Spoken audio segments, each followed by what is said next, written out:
Donc très bien, donc on va commencer, je répète, ce cours par le premier chapitre qui sera consacré aux amines.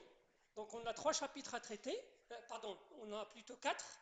On a les amines comme premier chapitre, on a les aldyles et cétones comme deuxième chapitre, on a les acides et dérivés comme troisième chapitre, et si on aura le temps, on fera un quatrième chapitre qui sera consacré à la stéréochimie dynamique, des notions de stéréochimie dynamique. Donc on va commencer donc par ce premier chapitre, je répète, qui sera consacré aux amines. Les amines, comme les alcools, ils font partie des fonctions monovalentes. L'année dernière, on s'est arrêté à distance sur le chapitre des alcools. Les alcools, ils font partie des fonctions monovalentes. Donc là, on va terminer ces fonctions monovalentes par la fonction amine, qui est aussi considérée comme une fonction monovalente, parce que tout simplement, là, on peut remplacer la fonction amine par un seul hydrogène. Donc la deuxième fonction monovalente qu'on va voir, ce sont les amines. Et donc on va commencer par une introduction dans laquelle nous allons définir les amines. Bon, les amines, on les a déjà vues en S3, hein, comme dans la nomenclature, comme fonction principale. Et donc, l'introduction, donc là, ça va définir ce que c'est les amines. Donc, les amines, ce sont des composés organiques, azotés évidemment, hein, qu'on peut obtenir par substitution de 1, ou bien de 2, ou bien de 3 hydrogènes qui sont sur l'ammoniac. L'ammoniac avec C, ce n'est pas avec culant. L'ammoniac avec culant, c'est de l'ammoniac aqueuse. Là, c'est de l'ammoniac avec C, c'est le NH3. Et donc, là, vous constatez bien que l'azote porte 3 hydrogènes. La valence de l'azote, vous le savez bien, c'est 3. Et donc là, on a 3 hydrogènes. Donc, en substituant 1, ou bien on peut substituer soit 1, soit 2, soit 3. Et donc, en substituant le 1, 2 ou 3, on va avoir plusieurs classes d'amines. On va parler de plusieurs classes d'amines. Donc la définition, vous l'avez devant vous. Et donc, cette substitution peut être faite avec des groupements alkyles ou bien des groupements arines. D'accord? Donc je répète, en fonction du nombre d'hydrogènes substitués, on peut obtenir trois classes d'amines, à savoir les amines primaires, dans le cas où on remplace uniquement un seul hydrogène, et on parlera de l'amine secondaire, dans le cas où on va remplacer des hydrogènes, et on parlera d'amine tertiaire, dans le cas où on va remplacer 3 hydrogènes. D'accord? Donc je répète, c'est une réaction de substitution, nucléophile évidemment, on verra tout à l'heure, de NH3 sur des halogénures d'alkyle, qui vont donner soit les amines primaires, soit les amines secondaires, soit les amines tertiaires. D'accord? Donc je répète, les amines, leur produit de départ, c'est de l'ammoniac. D'accord? C'est de l'ammoniac qui va agir par réaction de substitution nucléophile sur comment dirais-je, les halogénures d'alkyle. Alors, là j'ai signalé qu'en fonction, donc ce groupement R, ça peut être soit un alkyle, soit un aryl. Donc là aussi, on peut parler de plusieurs séries d'amines. On parlera de plusieurs séries d'amines en fonction de ce R-là. Est-ce que c'est un alkyle ou bien c'est un aryl? Dans le cas où, je répète, le R est un alkyle, on parlera des amines acycliques ou bien des amines aliphatiques. Alkyle, aliphatique. D'accord? Donc, dans le cas où le R est un alkyle, on parlera d'amines acycliques ou bien des amines aliphatiques. OK? Exemple, vous avez, bon, il y a plusieurs exemples. Donc, je me suis arrêté dans 2 exemples. C'est la méthylamine. Donc là, c'est une amine. Quelle amine? Primaire. Parce que tout simplement, nous avons substitué un seul hydrogène. Là, c'est une amine qu'on appelle le nom. La N-méthyle est un amine. La N-méthyle est un amine. La chaîne la plus longue, c'est l'éthane. Donc, c'est la N-méthyléthane amine. Et il y a d'autres exemples. Donc là, bon, c'est pour vous illustrer des exemples. Donc là, je n'ai pas donné l'amine tertiaire. Je peux la donner, c'est la triéthylamine ou bien la triméthylamine. Donc, dans le cas où le R il est acyclique, je répète, on parlera d'amine aliphatique ou bien d'amine acyclique. Dans le cas où le R est un aryl, hein, d'accord? Dans le cas où le R est un aryl, on parlera d'amine aromatique. On parlera d'amine aromatique telle que l'aniline. Ah, l'aniline, c'est une amine dont on a beaucoup parlé en S3 lorsqu'on a étudié les formes mésomères. Parce que là, vous avez un doublet, hein, qui est conjugué avec le noyau aromatique. Ok, donc vous avez un doublet, hein. D'accord, donc l'aniline, c'est ça, c'est ça. Oups.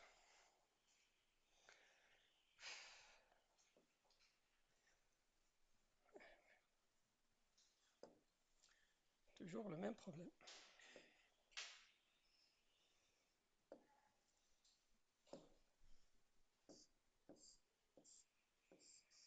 Donc voilà l'alinine. Donc là, vous avez un doublet qui est conjugué avec le noyau aromatique, hein, dont l'azote va participer avec un effet d'honneur plus N. D'accord. Donc, vous avez trois classes d'amines. Vous avez l'amine primaire, l'amine secondaire et l'amine tertiaire. Ces amines primaires, secondaires, tertiaires peuvent être soit aliphatiques, dans le cas où le R est un alkyle, ils peuvent être aromatiques, dans le cas où le R est un aride. Très bien, très très bien. Alors on va continuer.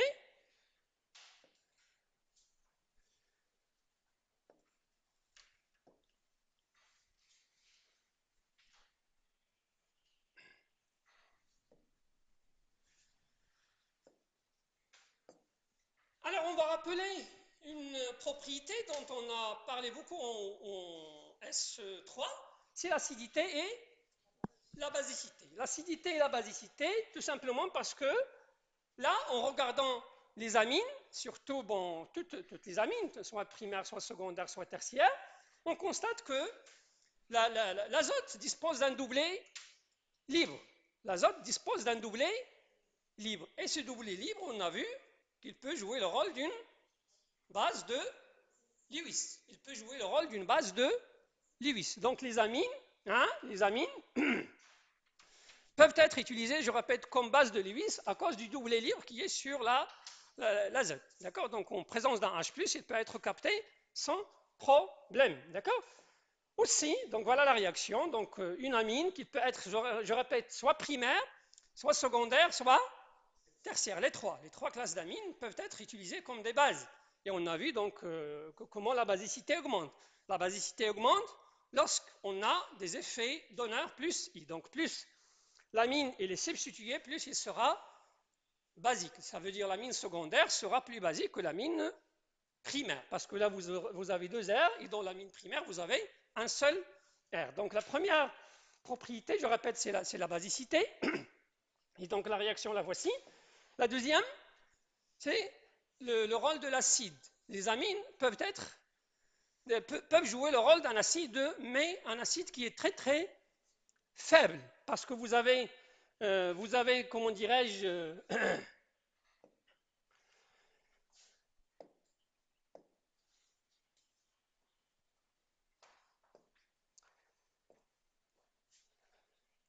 vous avez, comment dirais-je, on était en train de parler de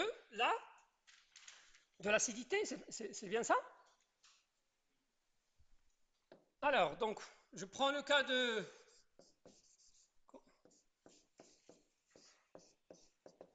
l'amine secondaire, ou bien, pardon, de l'amine primaire, ou bien de l'amine secondaire. D'accord. Donc, dans le cas de l'acidité, on parlera de cette acidité dans les deux cas. Soit l'amine secondaire, soit l'amine primaire. Parce que tout simplement, pour l'amine tertiaire, il n'y a pas de H. Il n'y a pas de H à être arraché. Parce que on parlera de l'acidité pour ce H. Ce H-là, il est légèrement acide. Ce H-là, il est légèrement acide. Donc, en présence d'une base forte, très très forte, il peut être arraché sans problème. D'accord? Donc, deux propriétés qu'on va étudier. On va étudier l'acidité due, je répète, à la présence de ces H-là qui sont liés à l'azote. L'azote, il est plus électronégatif que le H. C'est la raison pour laquelle il est légèrement acide. Et on parlera de la basicité. Donc là, comment dirais-je, là, ce doublet va jouer le rôle d'une base de Lewis. Il va jouer le rôle d'une base de Lewis. Il va jouer le rôle d'une base de Lewis. D'accord? Donc voilà.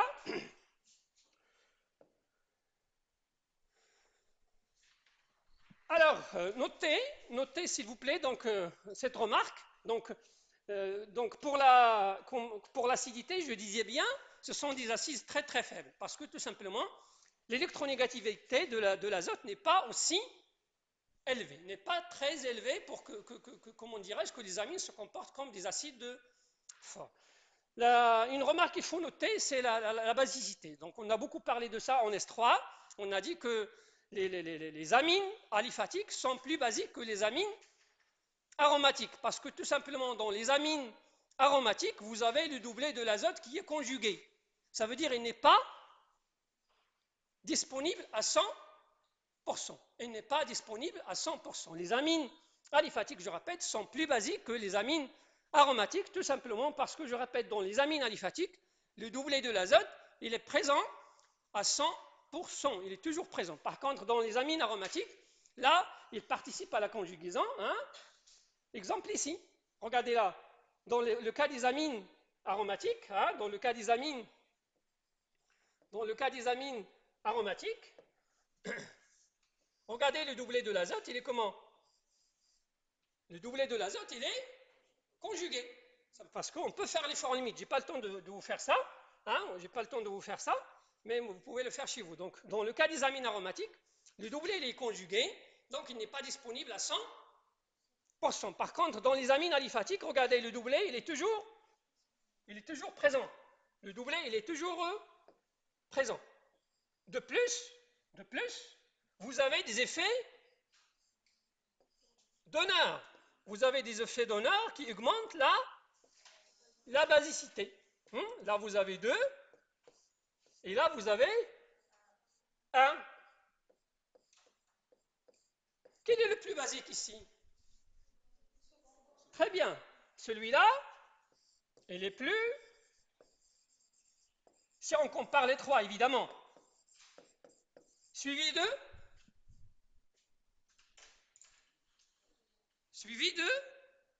Quel est le deuxième? Primaire, parce que tout simplement, je répète, le doublet, il est toujours disponible. Donc le deuxième, c'est celui-là. Du point de vue basicité. Et le troisième, c'est celui-là. Parce que ici, le doublet, il est conjugué. Il n'est pas disponible tout le temps. C'est clair? Donc les amines aliphatiques, primaires, secondaires, tertiaires, sont plus basiques que les amines aromatiques, parce que dans les amines aromatiques, le doublet, je répète, il est conjugué, il n'est pas disponible, parce que lorsqu'on parle de basicité, on parle de capture de H+. Donc si le doublet n'est pas disponible, on ne peut pas capter le He+. Très bien. Très bien. Donc après ce rappel ici, après ce rappel, on va aborder la première partie de ce chapitre qui sera consacré, je répète, à la préparation ou bien à la synthèse des amines, parce que les chapitres seront organisés comme ça. On commencera par une introduction, une première partie qui sera réservée à la synthèse ou bien à la préparation des composés, dans notre cas ce sont les amines, et la deuxième partie, ça sera réservé à la réactivité, ça veut dire les réactions qu'on peut faire sur les amines ou bien sur les cétones ou bien les aldydes, etc., etc. Donc introduction, préparation et réactivité. Donc on va commencer par la synthèse des amines, et donc notez s'il vous plaît que cette synthèse peut être faite par 2 réactions principales. La première, ce sont les réactions de substitution nucléophile dont j'ai parlé tout à l'heure, de l'ammoniac NH3 sur les halogénures d'alkyle, ou par des réactions de réduction sur les composés azotés. Donc les composés azotés, on a vu beaucoup en S3, on va les rappeler tout de suite. D'accord? Donc voilà les deux méthodes qu'on va utiliser. Je répète, c'est la substitution nucléophile en premier lieu, et le deuxième type de réaction, c'est la réaction de réduction sur le composé azoté. Commençons par la, comment dirais-je, la première, c'est la substitution nucléophile, et plus précisément, ce qu'on appelle l'alkylation d'Hoffmann. L'alkylation d'Hoffmann, c'est une réaction, donc là, il y a le mot alkylation. Lorsque vous entendez par mot alkylation, ça veut dire l'introduction d'un alkyle. On peut parler d'une monoalkylation, on peut parler d'une dialkylation, on peut parler d'une trialkylation. Donc là, on va commencer par l'alkylation d'Hoffmann. Alors, cette alkylation d'Hoffmann, c'est une réaction qu'on va revoir plus tard. Donc là, c'est une réaction qui suit un mécanisme de type SN2. SN2 qui va se faire entre, je répète, l'ammoniac, parce que je répète, le composé de départ, c'est l'ammoniac, et un halogénure d'alkyle. Alors, donc,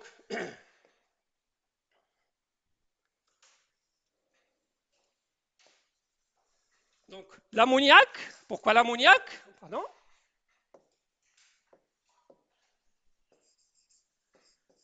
Oups, toujours.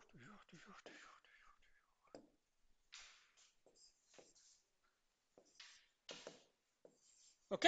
Donc, à cause de ce doublé libre, l'ammoniac va réagir avec un halogénure d'alkyle. L'halogénure d'alkyle, il contient une liaison qui est polarisée. Donc là, vous avez un delta moins et vous avez un delta plus. Et donc, ici, l'ammoniac, il va jouer le rôle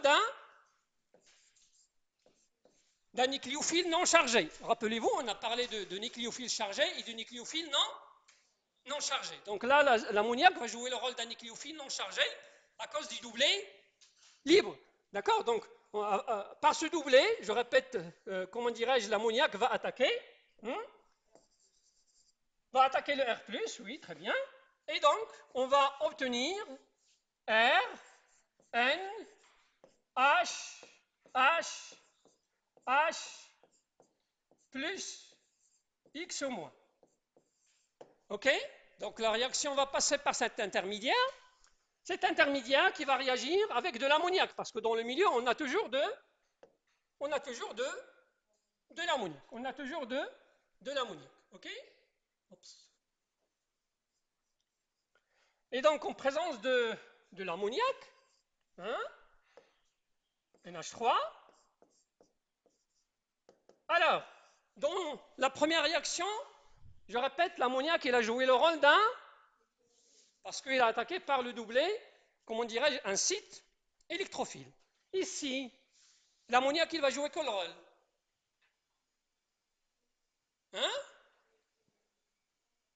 Quel rôle? Le doublé libre, il joue quel rôle? On a parlé de ça tout à l'heure. Non, ici, oui. Il a joué le rôle de nucléophile. Dans la deuxième réaction, je parle ici. Non, il va jouer le rôle d'une base. Il va jouer le rôle d'une, en arrachant le H+. Et qu'est-ce qu'il va donner? Il va donner R, N, H2. Ça veut dire qu'il va donner l'amine primaire plus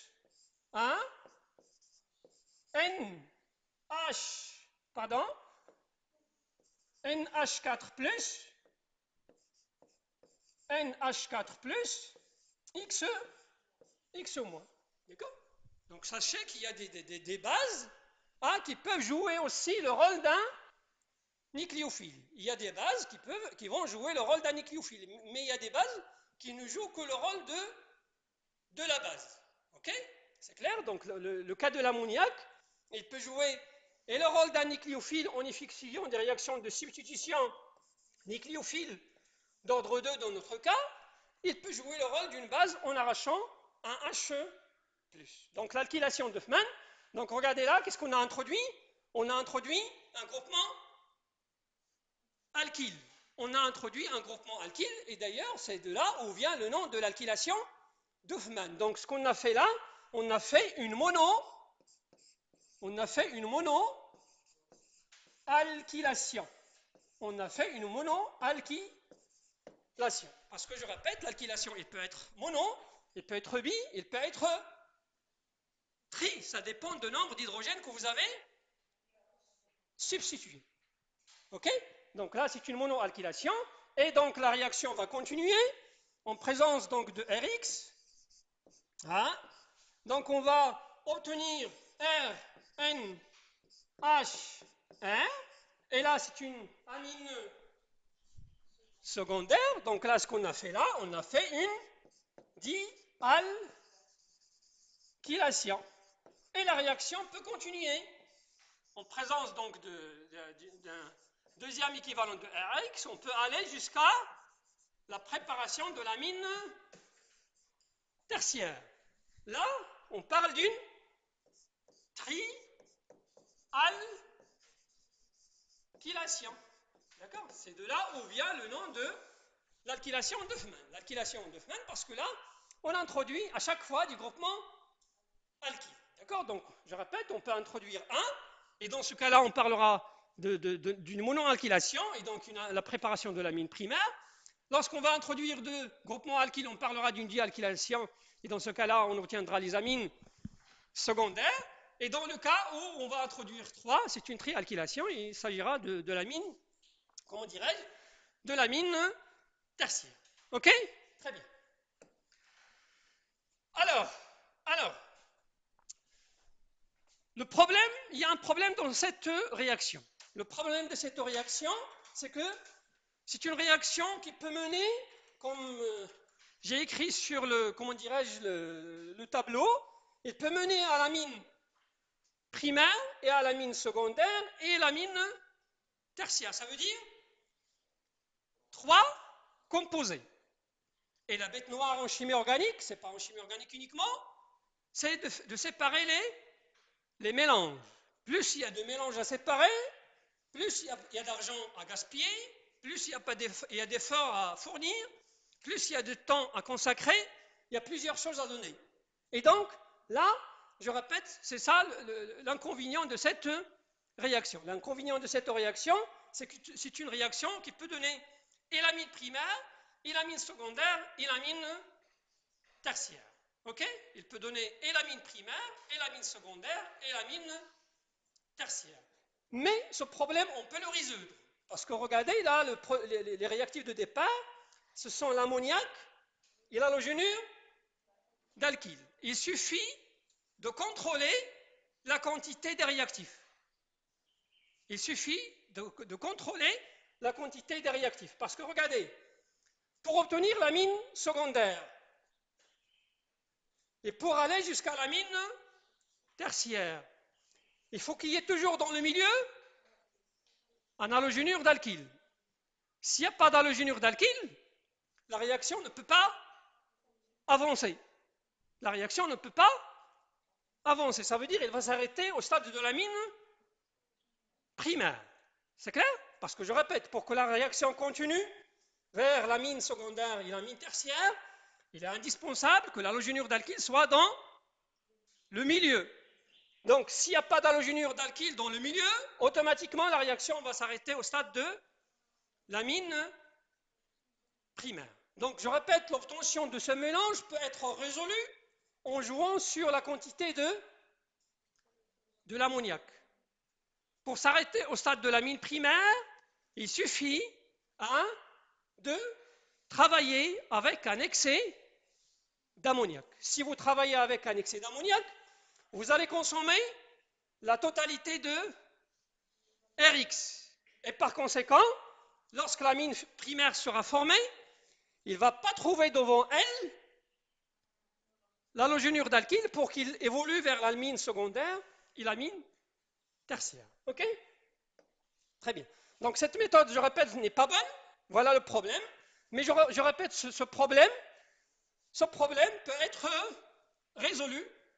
Ce problème peut être résolu